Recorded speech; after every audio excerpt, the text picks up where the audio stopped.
ዮሐንስ ወንጌል ምዕራፍ 21 ቁጥር 5 ላይ ደቀ መዛሙርቱ ተስፋ ቆርጠው ለብዙ ነገር እንጠብቀው ነበረ።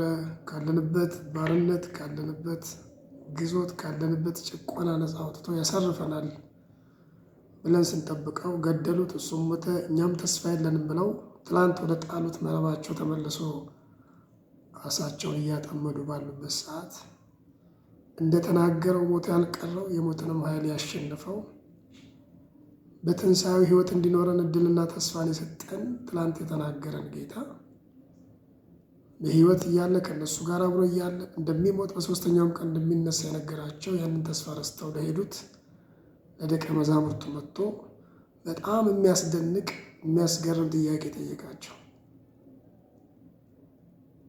በጣም ምስኪን ምንም የሌለው ድሃ መስሎ ልጆቼ አንዳች የሚበላ ነገር አላችሁን ብሎ ጠየቃቸው። እውነት የምግብ ፍላጎት ኖሮት ነው ጌታ? ቸግሮት ነው ይሄ ጌታ? ሞትን የሚያክል ኃይል ያጠፋ ንጉሥ እንዴት ተራ ከሆኑት ካልተማሩት ማንም ከማይጠብቃቸው ደቀ መዛሙርት እንዴት የሚበላ ነገር ይፈልጋል ብለን እናስባለን? እሱ አይደለም የጌታ ጥያቄ። ትናንት አብረውት ነበሩ። ድንቁን አይተዋል፣ ታምራቱን አይተዋል። በእጆቹ የተሰሩትን የመለኮት ኃይል ተገልጦ በውስጥ የሰራውን ነገር አይተዋል። ምንም እንኳን ፍጹም ሰው ሆኖ የሚሰራ የመለኮት ሙላት በሰውነቱ ስለነበረ በውሃ ላይ ሲራመድ፣ ጥቂቱን አብዝቶ ሲያበላ፣ ድውያንን ሲፈውስ፣ የሞቱትን ሲያስነሳ፣ ታላላቅ ትምህርቶችን በስልጣን ሲያስተምራቸው የነበሩት ደቀ መዛሙርት ተስፋ ቆርጠው ነገ የሚባል ነገር የለም ብለው ነጋቸውን ሙሉ በሙሉ ጥለው ወደ ኋላ ተመልሰው አሳ ማጥመድ ጀምረዋል። ትናንት አሳ ከዚህ በኋላ አታጠምዱ፣ ሰዎችን ታጠምዳላችሁ የተባሉትና ጴጥሮስ የተነገራቸውን ትተው መረባቸውን አጠመዱ። መረባቸውን ዘርግተው አሳ ወደ ማጥመድ ሄዱ። እነዚህ ሰዎች ላይ እግዚአብሔር ፕላን እና እቅድ ስለነበረው ጌታ ኢየሱስ እንደገና ድጋሚ ሄዶ አንዳች የሚበላ ነገር አላችሁ? የሚገርመው ግን የነሱ መልስ ነው፣ ምንም የለንም።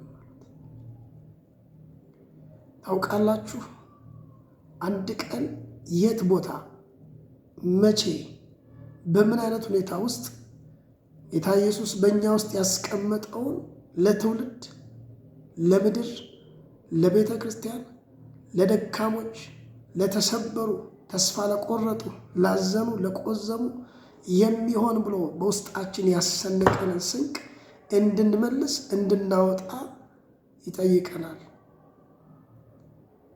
እኔ በምሰራበት ቀን ገንዘቦቼ ትሆናላችሁ ብሎ እንዳለ አንድ ቀን የሆነ ቦታ ወስዶ ለሚፈልገው ፕሮግራምና ዓላማ ሊጠቀምብን ይፈልጋል። ሁልጊዜ ግን አንርሳ። በጥሩ ጊዜ በሰላሙ ሰዓት በደህናው ሁኔታ ላይ ያለን እየመጣ በገባንም ባልገባንም ባስተዋልነውም ባላስተዋልነው መንገድ እንድንሰንቅ ቃሉን በልባችን በውስጣችን ሲያኖር ክብሩንና ማዳኑን እንድናይ እንድናስተውል ሲነግረን በተለያየ መንገድ በእኛ ውስጥ ያስቀመጠውን ዓላማ ሲነግረን የሚፈልገው ነገር አለ። መጥቶ ሊጠይቀን ያስቀመጠውን ሊወስድ ባስቀመጠው ነገር ሊሰራ የሚፈልግ ጌታ ሁልጊዜ አለ። ያ ቀን መጥቶ ከመጠየቃችን በፊት ሲጠይቀንም እንደ ደቀ መዛሙርቱ ምንም የለንም የሚል ምላሽ እንዳንመልስ ዛሬ እናስተውል።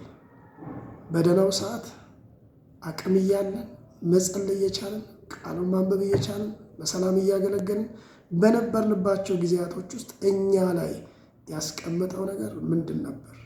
እንድንረሳው አይፈልግም ጌታ። አስተውለን እንድንጠብቀው ይፈልጋል ኢየሱስ። ያለ ምክንያት አልሰጠንም። ይመነዘራል፣ ይወጣል። ገንዘቦቼ ትሆናላችሁ ማለት ገንዘብ ገዢው የሚፈልገውን ነገር እንዲገዛበት የሚውል አንድ ኃይል ነው።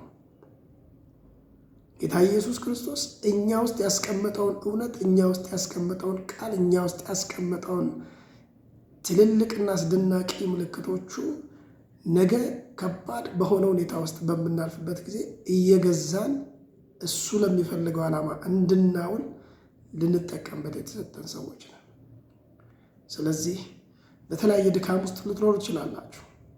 ጊዜ ከብዷችሁ፣ ነገር ከአቅማችሁ በላይ ሆኖባችሁ፣ የጸሎት አቅማችሁ ደግሞ ቃሉን መፈለግ ታክቷችሁ፣ አንዳንድ ጊዜ መፍትሄ ልታመጡ በተጠበቃችሁበት ቦታ ላይ ምንም እንደሌለው ሰው ሆናችሁ አይናችሁን እያቁለጨለጫችሁ ያለፋችሁባቸው አጋጣሚዎች ካሉ ዛሬ ቆም ብላችሁ አስቡ። ትላንት እግዚአብሔር እናንተ ውስጥ ያስቀመጠው ነገር አለ። ደቀ መዛሙርቱ 3 ዓመት ተኩል የተቀመጠ ነገር አለ። ምንም የለንም ማለት አይችሉም። እግዚአብሔር አይኖቻችንን ከፍቶ ያስቀመጠውን ነገር እንድናስተውል እንድንቆጥር ጌታ ይርዳል። ተባረኩ።